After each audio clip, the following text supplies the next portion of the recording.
Supercrack Estrella presenta Refugio a futuros humanos en la Tierra hueca, una extraña y sorprendente conexión. Hace algún tiempo logré establecer una curiosa conexión entre varios temas sorprendentemente diferentes.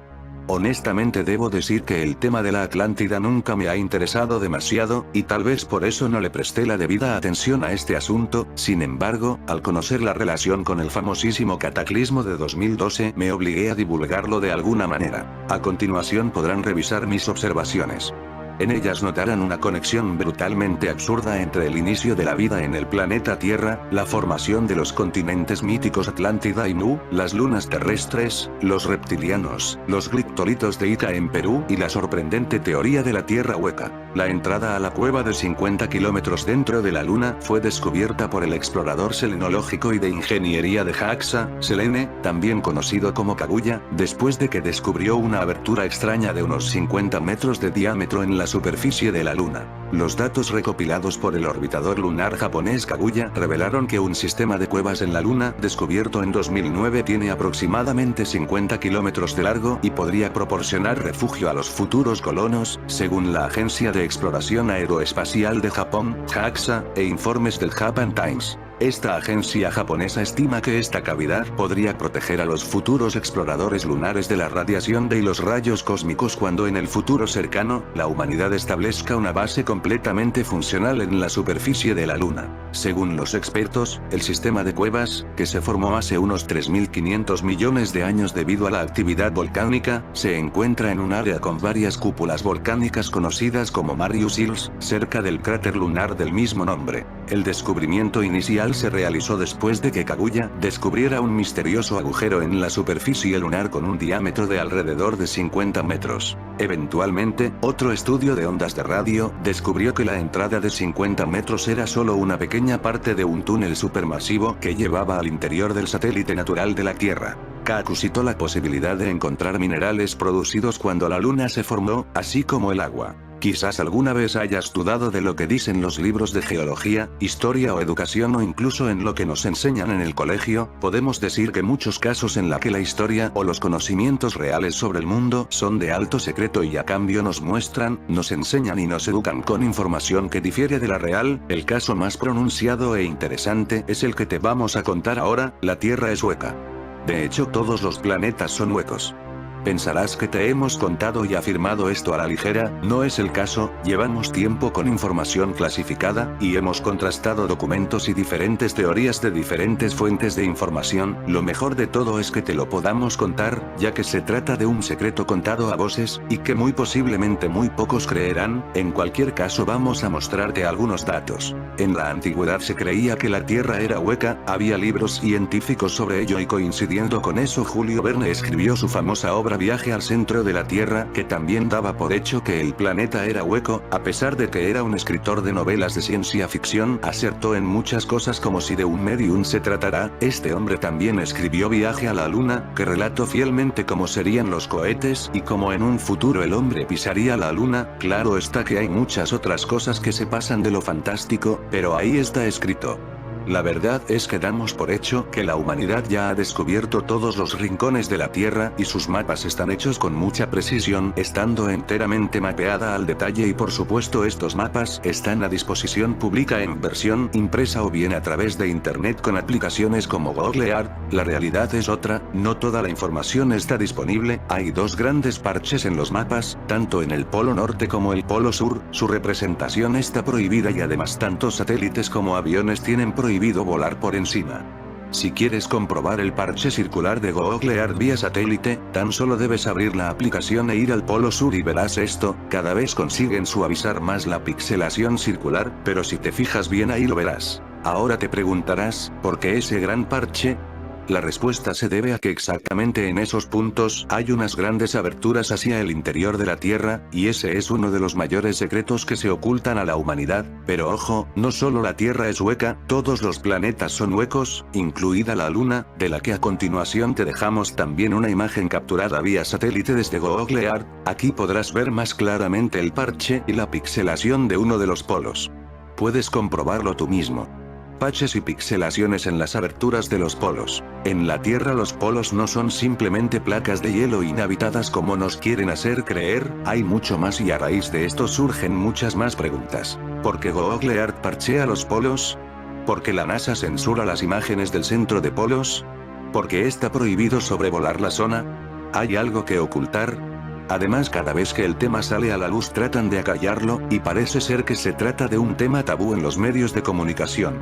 Tras leer este reportaje, seguramente tú misma podrás responder a todos estos interrogantes. El caso es, a todo esto hay que sumar la gran e ingente cantidad de científicos y reconocidas personalidades que a lo largo de la historia han defendido que la Tierra es hueca. Así nos encontramos con Platón, Anastasio Kirchner, Edmund Halley, donde y esos tan solo son algunos. Destacamos al gran astrónomo y matemático Kepler, quien ya afirmaba que la Luna también era hueca. En los años 70 salieron a la luz nuevos estudios e investigaciones de grandes y renombrados científicos. Por una parte tenemos a Vasily Shcherbakov de Rusia y por otra a M.C. Donald de Estados Unidos, llegando todos ellos a la misma conclusión de Kepler, y donde aseguraban y afirmaban que tanto la Luna como la Tierra eran huecas y así todos los demás planetas. En 1968 el satélite ESA-7 tomó una imagen en el que mostraba un enorme agujero en el Polo Norte. Por si esta prueba se quedará corta, te dejamos dos imágenes más actuales tomadas vía satélite, la de la izquierda tomada por el radar de a bordo del satélite Envisat, Advanced Synthetic Aperture Radar, y la imagen de la derecha pertenece al satélite AMS-RE. En ambas imágenes se muestran claramente dos círculos concéntricos.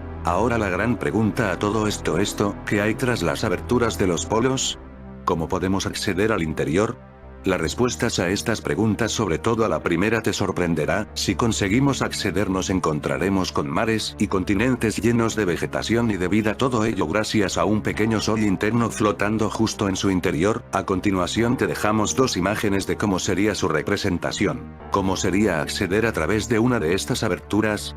En primer lugar, debido a su ubicación resultaría muy complejo su acceso, ya no solo por las extremas condiciones climáticas, sino por las grandes montañas y barreras de hielo con altitudes que alcanzan los 100 metros de altura y varios kilómetros de longitud. En cualquier caso, sí que se puede dar el caso de encontrar un camino más sencillo en el que podamos acceder. En cualquier caso se requiere realizar una expedición de grandes recursos e ir bien preparados para todas las eventualidades.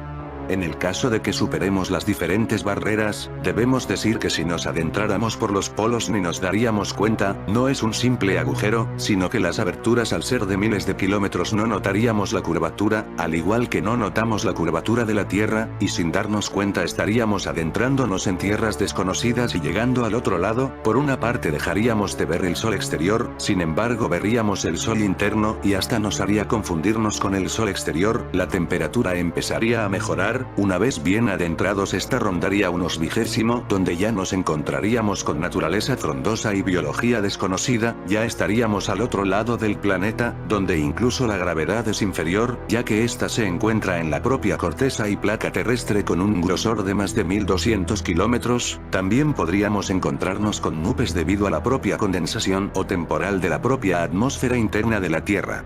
A continuación disponen de un ejemplo más gráfico en el que pueden ver un barco accediendo al interior de la Tierra. Verán dónde está marcado el centro de gravedad. Barco accediendo al interior de la Tierra, centro de gravedad en la corteza. En la segunda imagen que vais a ver a continuación, fijaos en la atmósfera tanto interior como exterior con unos 1000 kilómetros de altura. Al igual que la atmósfera exterior nos protege de la radiación del sol, la interior también nos protegería del sol interno. Ya se pueden imaginar lo inmenso que también es el planeta en su interior. Escuché una historia sobre la Tierra hueca y el año 2012 que quiero compartir, me pareció interesante. Está claro que en el 2012 no ocurrió nada, pero se hizo una mala interpretación de los mayas. La historia es esta. No soy quien para afirmar que hay que replantear la evolución, solo pondré aquí mis experiencias. Juzguen ustedes. De todas maneras, creo que ya no hay nada que hacer. Si lo que planteo a continuación es verdad, entonces en diciembre de 2012 veremos la destrucción de la superficie de este planeta. No vale la pena gastar tu dinero ni en agua ni en equipos de supervivencia.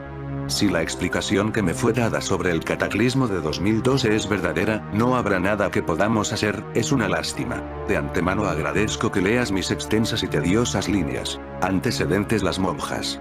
No me gustan las monjas, siempre me dieron miedo, algunas historias macabras y una película de terror me traumatizaron hasta el punto de confiar muy poco en estas bondadosas mujeres. Debo pedir disculpas por esto, pero así son los traumas. De hecho, en Colombia no es muy conveniente verlas deambulando solas o pidiendo un aventón en las carreteras. El caso es que cuando veo a una mujer vestida con un hábito de inmediato capta mi atención, y eso que la prenda fue diseñada para jamás llamar la atención de nadie. Por lo general se trata de un vestido con falda, sencillo, oscuro y lúgubre. Nada de alegría en la ropa de las monjas, van con el cabello tapado, un crucifijo y poco más. La coloración de los hábitos de las monjas siempre va de negro a blanco, pasando por gris y quizá beige. Y su calzado es sencillo. Pero en 3 ocasiones de mi vida vi a unas monjas diferentes, vestidas con hábitos muy poco comunes, seguro muchos de ustedes las han visto, y me gustaría me contactaran para contarme sus impresiones. Lo curioso del hábito de esta congregación es que les da un aspecto majestuoso, parecen soldados cruzados, sus casacas están confeccionadas con cuero de color café chocolate y seda de algún color brillante. La falda es de seda del mismo color y poseen una especie de delantal de cuero. Su calzado consiste en botas de tacón de caña alta, también de cuero café. Reconozco que esta indumentaria es más propia de una fiesta de disfraces que de un convento. La primera vez que las vi fue en 1994 en la ciudad de Quito, Ecuador. Estaban comiendo helados en la Virgen del Panecillo y al parecer acompañaban a un párroco, al menos eso pensé en ese momento. Verlas precisamente en ese monumento y cerca de un sacerdote me hizo concluir que se trataba de monjas. La segunda vez que las vi fue en 2008, en el aeropuerto El Dorado de Bogotá. Regresaba de Sao Paulo, Brasil, y mi maleta no llegó. Así que tuve que ir a pelear con la aerolínea. En ese momento vi a las 2 monjas que aparentemente habían llegado en el mismo avión, una de ellas era una mujer madura, la otra era una jovencita de alegres facciones. No pude dejar de mirarlas, su indumentaria era demasiado curiosa para ser pasada por alto. La tela de seda de la joven era de color beige sucio, la de la vieja era un azul rey bastante subido. La jovencita se me acercó sonriente y me pidió prestado un bolígrafo para llenar los papeles de reclamación de sus maletas, las cuales tampoco habían llegado en el avión. Aquel día me percaté de varias cosas. Las 2 religiosas no portaban crucifijo alguno, ni siquiera un rosario. En el pecho portaban unos emblemas o galones que parecían indicar un rango. ¿Serían militares? Cada una portaba en el hombro un símbolo metálico. Se trataba de un círculo de cobre con otros 3 pequeños círculos adentro formando un triángulo descentrado. Al ver ese símbolo te imaginabas que las mujeres pertenecían a algún club de bolos. La chica regresó donde su compañera mostrando triunfante mi bolígrafo, pero entonces fue reprendida por la más vieja, quien me miró con desprecio y le arrebató el bolígrafo con el cual llenó los papeles. Estaba furiosa. La jovencita regresó y me entregó mi bolígrafo. No me miró, ni sonrió y tampoco me dio las gracias. Acto seguido, las 2 mujeres salieron por las puertas del aeropuerto, donde abordaron una camioneta gris con vidrios oscuros. Demasiado antipáticas para ser monjas. La última vez que vi personajes como estos, fue en 2010. Y ese día conocí a un personaje más increíble aún. El viaje a Bogotá. Fue una noche de noviembre, yo tenía vuelo hacia Bogotá a las 6 de la tarde, por alguna razón, no me enviaron por el muelle nacional del aeropuerto Alfonso Bonilla Aragón de Palmira, como es la costumbre, sino que me enviaron por el muelle internacional para abordar un avión con destino a España, el cual haría la escala en Bogotá. Me molesté un poco, pero no tenía alternativa, tuve que soportar una minuciosa revisión de mi moral y que me pidieran mi documento en no menos de 3 ocasiones. El avión era un enorme Airbus A330, lleno de españoles. Me tocó en uno de los costados, donde solo hay 2 asientos, y para completar, me tocó en el lado de pasillo. Ni modo. Mi compañero de viaje era un español. Se estaba acomodando en la silla mientras yo ubicaba mi moral en uno de los compartimentos superiores. Miraba malhumorado hacia los puestos de la mitad. Yo, como buen metiche, no pude evitar seguir su mirada. Para mi gran sorpresa, había un par de monjas de los bolos acomodándose en sus sillas. No pude evitar sonreír ante aquel cuadro, me senté y me abroché el cinturón, y por iniciar una conversación le dije a mi compañero de viaje: ¿Curiosas las monjitas, no? ¿A qué congregación pertenecerán? El tipo me miró como si yo fuera un estúpido. ¿Monjas? ¿Congregación? Las volvió a mirar con seriedad y me dijo: malditas mujeres, si pudiera las mataría ya mismo. El comentario me dejó frío. No dije más, tomé la revista del respaldo del asiento delantero y me puse a hojearla. El hombre debió sentirse incómodo, entonces me dio la mano y me dijo: vamos tío, no me malinterpretes, no es que yo sea malo, mi nombre es Félix. Yo respondí el saludo y me presenté, ya había hecho las paces con alguien a quien conocía solo segundos atrás. Mala cosa. En ese momento, y para colmo de males, una de las azafatas anunció un retraso de por lo menos 1 hora en el despegue. Murmullos enojados recorrieron todo el avión. No son monjas, dijo el hombre de repente. Tenemos un buen rato por delante, así que si quieres, te cuento una historia de lo más chula. Yo acepté gustoso de tener un buen cuento que escuchar, pedimos café a las azafatas y mientras poníamos azúcar le pregunté: si no son monjas, ¿qué son? El hombre sonrió y dio un sorbo al hirviente café.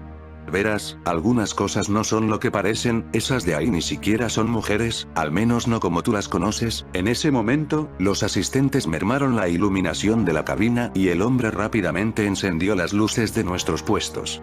Me miró incómodo y a manera de disculpa me dijo: donde vivo siempre es de día. Y así dio inicio a una de las historias más sorprendentes que he escuchado. La transcribiré lo mejor que pueda, obviamente, la conversación exacta es aún más larga, pero les garantizo que lo que voy a contar es lo más ajustado posible. Además había que eliminar algunos sucesos que no tienen nada que ver, como el momento en que yo regué mi café y que Félix tuvo un repentino ataque de tos. Además mi mujer me llamó estresada al celular para saber en qué iba la cosa. La historia, según mi compañero de viaje. La Tierra ha sido poblada por varias civilizaciones a lo largo de su historia. Pero no de humanos, como nos han enseñado en la escuela. El planeta tiene más de 4.500 millones de años y surgió, como todos sabemos, de una nube de polvo cósmico. Hasta ahí nada raro. Lo que sí es raro, al menos para mí, es que luego de su formación, el planeta tenía 3 lunas, mucho más pequeñas que la actual. Una de estas colisionó con otra y parte de los escombros del choque cayeron a la superficie del joven planeta. Esta caída fue una de las variables que ayudaron a que en el planeta se dieran condiciones aptas para la vida. Sin embargo, las llamadas moléculas autorreplicantes no surgieron en este momento, sino hasta hace 3.500 años, cuando apareció la molécula Luca o antepasado común universal. Se cree que esta molécula fue implantada de alguna manera en el joven planeta, no se sabe con certeza quién lo hizo y para qué, pero se cree que en aquel entonces el planeta serviría como laboratorio para alguna raza extraterrestre arcaica. Todo parece indicar que el experimento no sirvió o que la raza encargada de llevarlo a cabo desapareció. De esto nadie, absolutamente nadie, tiene más información. Sin embargo, esta molécula viva serviría como una especie de faro para otras razas en el futuro. Hace 1.000 millones de años, el planeta fue visitado y colonizado por otra raza, conocida como los LOLs. Estos fueron conocidos en otras galaxias como titanes o cíclopes, y seguramente estaban en nuestro planeta aprovechando su fertilidad incipiente para convertirlo en un campo de cultivo.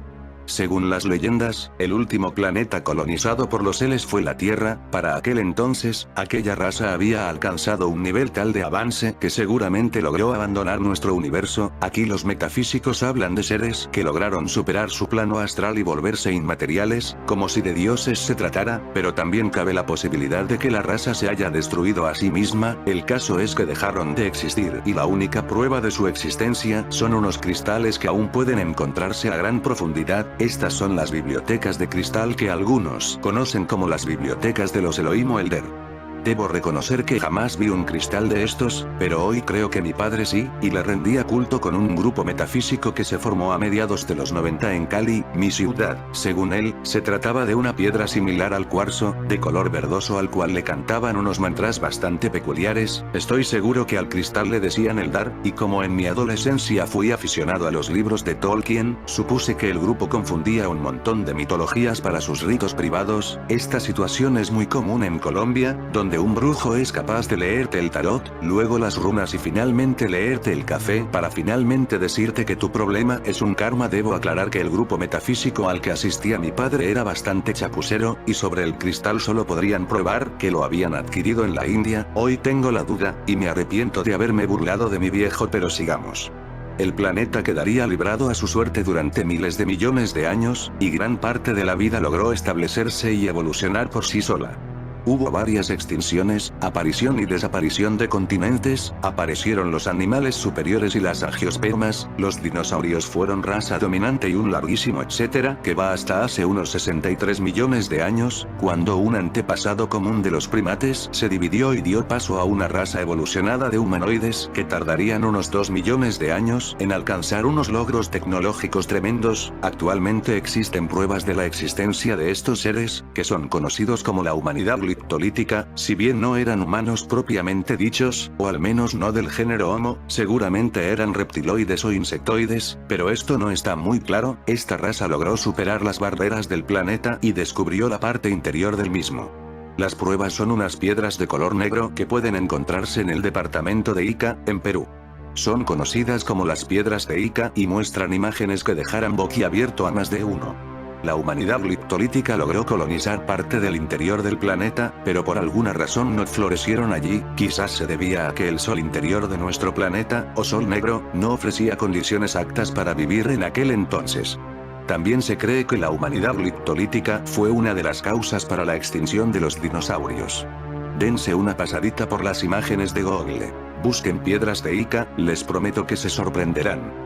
Llegaría un momento en que los gliptolíticos decidieron abandonar el planeta, posiblemente predijeron algún cataclismo o algo así. Para ello, destruyeron las 2 lunas terrestres y con sus escombros y materiales construyeron una enorme nave espacial, un arca, que serviría para llegar a otros sistemas. Tomó cientos de años preparar esta nave y todo su cargamento. En aquellos días, planeta vería en su firmamento un único satélite, más grande y más perfecto. Ahí transportaron a la mitad de su población y muestras genéticas de todo ser vivo de aquel entonces. Finalmente despegaron y abandonaron el sistema. Por increíble que parezca, jamás pensaron o calcularon el daño que causarían al planeta al despojarlo de su único satélite. O tal vez si fueron conscientes y lo hicieron a propósito. El caso es que con la desaparición de la luna resultante, murieron casi todas las especies del planeta, incluidos los gliptolíticos restantes, con lo que la Tierra quedó abandonada y sin satélite durante algunos millones de años. Los gliptolíticos llegaron a Alpha Centauri, donde se establecieron y prosperaron. Una vez que el arca cumplió su función, regresó automáticamente a la Tierra para ocupar su posición inicial y esperar a que los gliptolíticos que quedaban la tomaran e hicieran el viaje, pero ya no había quien la utilizara. Desde ese entonces, el satélite artificial que vemos en el firmamento estuvo abandonado. Increíblemente, ninguna otra civilización descubrió este hecho hasta mucho después, cuando los lemurianos abrirían las bibliotecas gliptolíticas. Luego, hace unos 26 millones de años, el planeta fue colonizado por 2 especies extraterrestres. Los dinoides, provenientes del sistema Bellatrix en la constelación de Orión, y los rectoides, de una de las estrellas de la constelación de Sagitario. Estas especies, probablemente en nivel 2 de la escala Kardashev, decidieron poblar otros mundos y generar vida según sus propios diseños.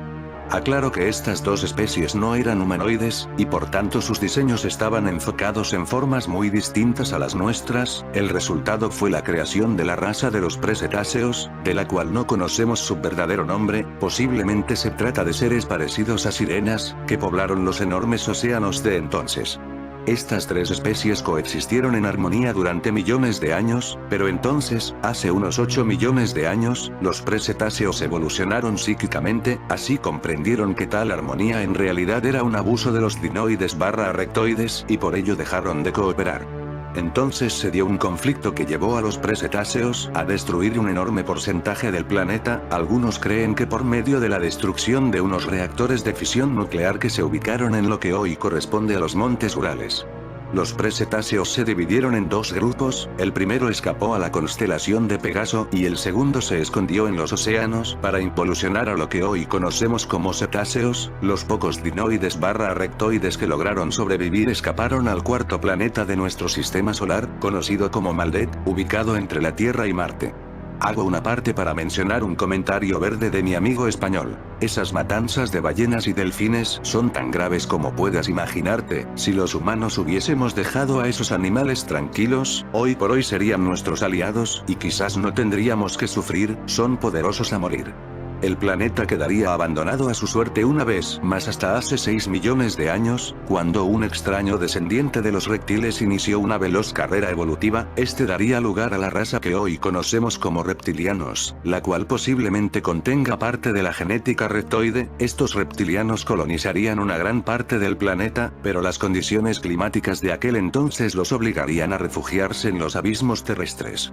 De esta manera descubrirían el interior hueco del planeta y los continentes que ahí existen, así como el sol interior de la Tierra, o sol negro, el cual favorecería a esta raza al ser menos brillante. Ellos colonizarían este lugar y abandonarían para siempre la superficie del planeta. Paralelamente a todo este confuso cuento, la raza conocida como veganos inició su expansión y alcanzó el nivel 2 de la escala Kardashev, lo cual los impulsó a colonizar la galaxia. Esto sucedió hace unos 4 millones de años. Pero tardarían unos 2 millones de años más en llegar a nuestro planeta. Ellos colonizaron el sistema Sirio B y crearon la Federación Galáctica, organismo que aún hoy perdura a pesar de los cientos de conflictos estelares. Se cree que una facción de las Naciones Unidas está vinculada a esta federación. Loca historia, ¿no? Fue en Sirio B donde se creó la genética primigenia del género Homo, a imagen y semejanza de los veganos, pero con algunas limitantes a nivel de ADN. Hace 2 millones de años, el género Homo fue implantado en nuestro planeta y se dejó que la evolución tomara algunas determinaciones para adaptarse al entorno terrestre. Marte y Venus fueron colonizados por veganos y se fundó la colonia hiperbórea en nuestro planeta. Los hiperbóreos fueron veganos que decidieron radicarse en los planetas para vigilar la evolución de sus diseños. Pero hace 1 millón de años, la colonia de dinoides/rectoides del planeta Maldek recobró fuerzas y buscó venganza. Seguramente esperaban encontrar presetáceos, pero lo que encontraron fue veganos sin ganas de pelear. Fue una masacre y las colonias de Venus y Marte fueron destruidas. Los dinoides/rectoides retomaron el control durante unos 80.000 años, hasta que la Federación Galáctica tomó cartas en el asunto y decidió combatir. Aparecieron en una esfera de combate unas 3 veces más grande que la Tierra y destruyeron al planeta Maldek, convirtiéndolo en nuestro actual cinturón de asteroides. Dicen algunos que existen jeroglíficos documentando esta batalla. Acabada la belicosa raza, se implantaron nuevamente humanos en el sistema, pero solo en Marte y la Tierra. En esta ocasión no quedaron veganos para cuidar la evolución, pero sí se hicieron algunos cambios en una línea de humanos, los cuales más adelante serían conocidos como lémures, que también han sido llamados ojos de serpiente o seres serpiente. 900.000 años atrás, se fundó la colonia de Lemuria en el continente Mu, ubicado entre lo que hoy son Asia y América. Los lémures colonizaron y dominaron todo el planeta y lograron un considerable avance tecnológico. Otros humanos con una genética distinta, se establecieron de manera independiente en otro continente, que fue conocido como Atlántida. Países se separaron del resto y dieron inicio a su propia carrera evolutiva. Esta raza logró algo muy peculiar. Hizo que la reproducción sexual fuera obsoleta. Con eso, los machos atlantes desaparecieron hace unos 700.000 años. Desde entonces, las atlantes evolucionaron con la ayuda de los lémures. Los lémures fundaron todo tipo de colonias en Atlántida, Yu, el Tíbet y seguramente Egipto. Al principio lograron armonía con los humanos existentes, en especial con las mujeres atlantes, raza que se desarrollaba a pasos agigantados. La cosa funcionó, pero hace unos 25.000 años, las atlantes iniciaron una modificación de la genética de otras colonias, dejando su ADN con una cadena de nucleótidos sencilla, lo cual hizo que los humanos Homo sapiens vieran reducida su longevidad y su capacidad psíquica. Los lémures protestaron, pero entonces las atlantes reclamaron el dominio del planeta y dado que ahora dominaban a las demás colonias, se atrevieron a desafiar a los lémures quienes, dicho sea de paso, no eran guerreros. 2 colonias lémures escaparon del planeta con rumbo desconocido y hasta hoy no se sabe de su suerte. Se sabe que los lémures descubrieron las bibliotecas gliptolíticas y sabían que la luna era un satélite artificial. Con este conocimiento podrían haber escapado del planeta y así acabar con las atlantes, pero no lo hicieron. Nadie sabe si por bondad con las demás especies del planeta, o porque nunca descubrieron cómo usar la tecnología de la humanidad gliptolítica.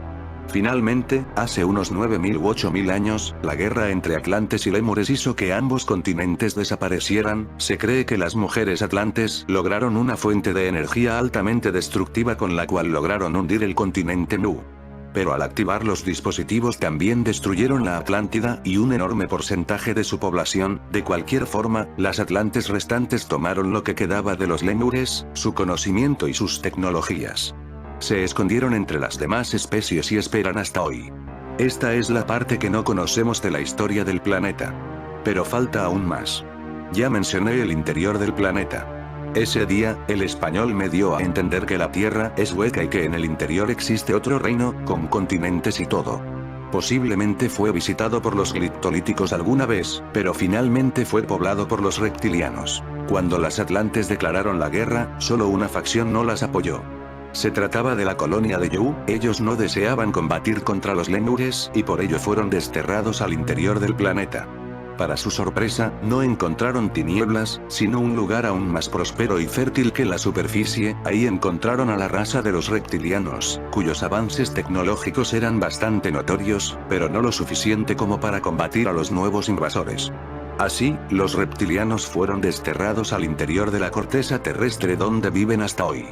Entonces, los humanos fundaron el reino de Agartha, el planeta interior, varios continentes forman este reino y su capital es una enorme ciudad llamada Shambhaya. Hay 100 colonias en el reino y diversas razas conviven en él, hay de todo, desde negros, europeos e indígenas americanos hasta chinos, mongoles y australianos, todos exiliados hace mucho tiempo. Pero la raza propia, los descendientes de Yu, son los que dirigen el reino, estos son conocidos como los ancianos, seres bastante longevos y de gran estatura y fortaleza física, se sabe que 2 o 3 poblaciones de reptilianos pacíficos conviven con humanos en el interior del planeta.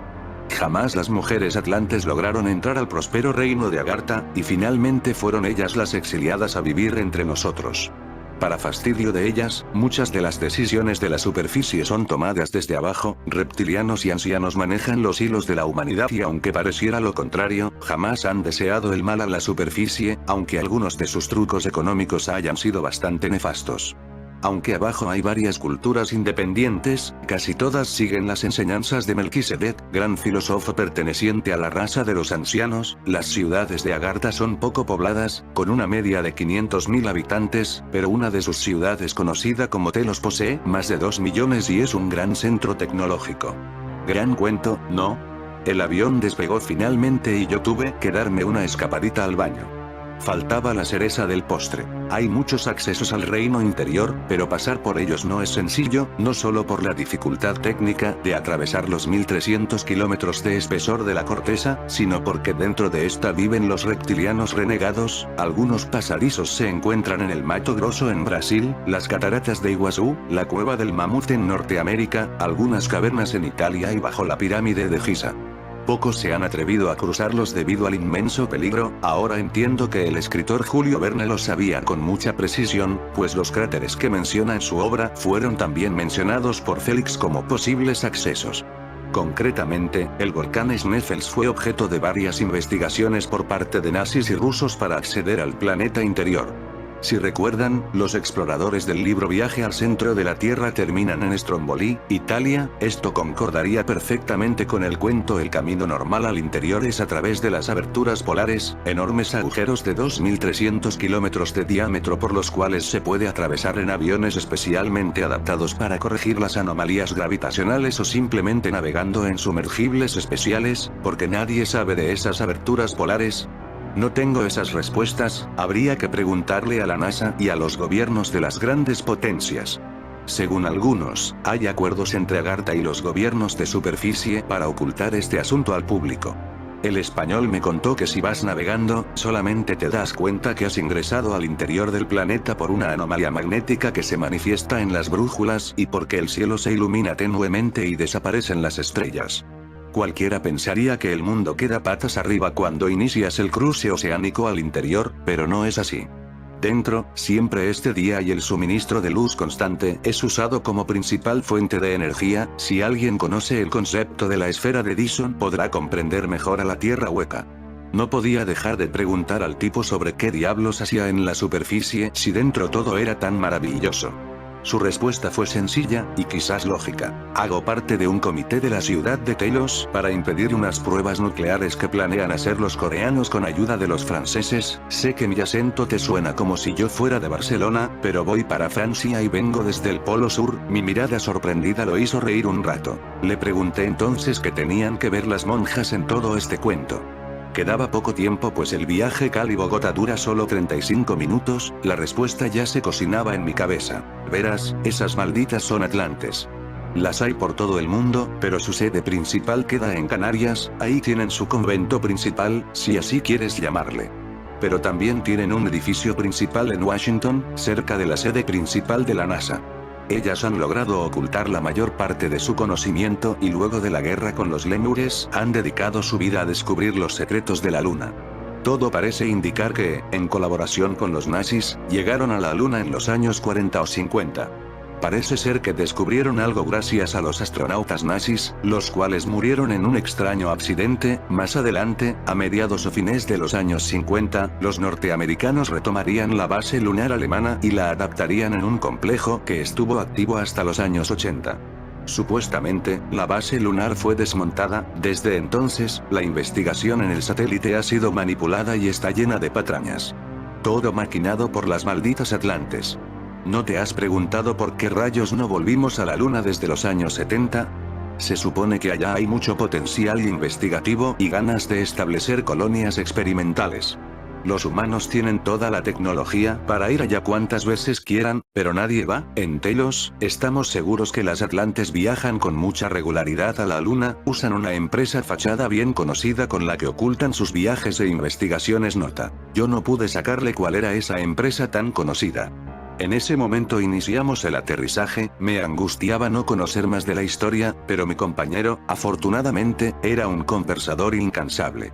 Si las ves por la calle verás lo gilipollas que son, andan en camionetas grandes, sobre todo les gustan mucho las Hummer por el alto consumo de combustible, favorecen todo aquello que contamine y destruya al planeta. Disfrutan montones al botar papelitos en la calle y odian a todos los humanos. Son xenófobas y despreciables, a pesar de vivir solapadamente, no dejan de usar su hábito y portan el símbolo lunar en el hombro. Así de superiores se creen. En ese momento, recordé el incidente con las dos monjas años atrás en el aeropuerto El Dorado. Nunca les ayudes. Nunca les hables. Y si puedes, asesina a alguna con toda tranquilidad. Seguramente se armará un escándalo, pero te aseguro que nadie va a investigar y su cadáver desaparecerá sin rastro, y siempre ten presente que ellas solo tienen un objetivo. Desean escapar del planeta hacia Alpha Centauri en la nave de los gliptolíticos. Saben que al llevarse la Luna, la superficie del planeta va a sufrir un gran cataclismo y morirán todos los humanos. No les importa. Este planeta les da asco. En ese momento, el avión finalmente se detuvo y los pasajeros se dispusieron a bajar. El español tenía más para decir. Algunos de los nuestros han espiado a estas mujeres desde hace cientos de años, y han descubierto que las malditas lograron activar la nave. Se cree que han planeado el despegue para finales del año 2012. ¿Has escuchado de las profecías mayas? Pues te cuento que ese mito ha sido generado por nosotros en Agartha para prevenirlos de alguna manera. Pero ya estamos sobre el tiempo, y por eso no me da miedo contarte nada de esto. Bajamos del avión y el frío de Bogotá nos recibió con violencia. No me despegué de aquel hombre y mientras caminábamos por los pasillos del puente me dijo: esta historia no es aceptada por la mayoría de la gente. Lo consideran patrañas. Pero no te alcanzas a imaginar la cantidad de personajes importantes que están planeando su escape al interior. Yo le interrumpí y le dije que de todas maneras no podrían acoger a todos los habitantes de la superficie, pues adentro necesariamente había menos espacio. Eso es cierto, pero no todos van a ir. Llegará un momento en que algunos serán raptados sin previo aviso. Eso lo estamos haciendo hace 50 años en un proceso lento y tedioso. Muchas de las abducciones que comentan los diarios sensacionalistas en realidad son maquinadas por el interior. Más adelante tendremos que revisar los currículos genéticos de unos pocos elegidos. Eso se llama eugenesia. Me dio unas palmaditas en el hombro para despedirse. Así son las cosas. Cuando quieras busca la iglesia de Champaya, ahí podrás ver si eres candidato. Algunos lo hacen voluntariamente y según sus capacidades son llevados de inmediato, otros deben esperar o enviar solo a sus hijos. Aprende la filosofía del gran Melquisedec. Y aléjate siempre de esas malditas. O mátalas siempre que puedas. Luego me dio una tarjeta de una empresa dedicada a vender detectores de radiación y se alejó. Y así se despidió mi amigo español. Lo esperaban un hombre y una mujer que también notaron a las monjas atlantes. El otro hombre metió la mano dentro de su chaqueta, posiblemente para tomar un arma. Pero no pasó nada. Jamás volví a ver a Félix. En ese momento era muy jodido para mí creer en aquella historia. La verdad es que parece una patraña muy bien elaborada. De todas maneras busqué la iglesia de Shambhaya, pero nada pude encontrar. Aún conservo la tarjeta, pero esta tan solo tiene una dirección de correo electrónico. Tampoco he vuelto a ver a las monjas atlantes, y ahora estamos a comienzos de 2012, por ahora solo puedo esperar. Ojalá se trate solo de un cuento bien elaborado. Ojalá. En fin, amigos de Supercrack Estrella, si el video te gustó, pulgar arriba.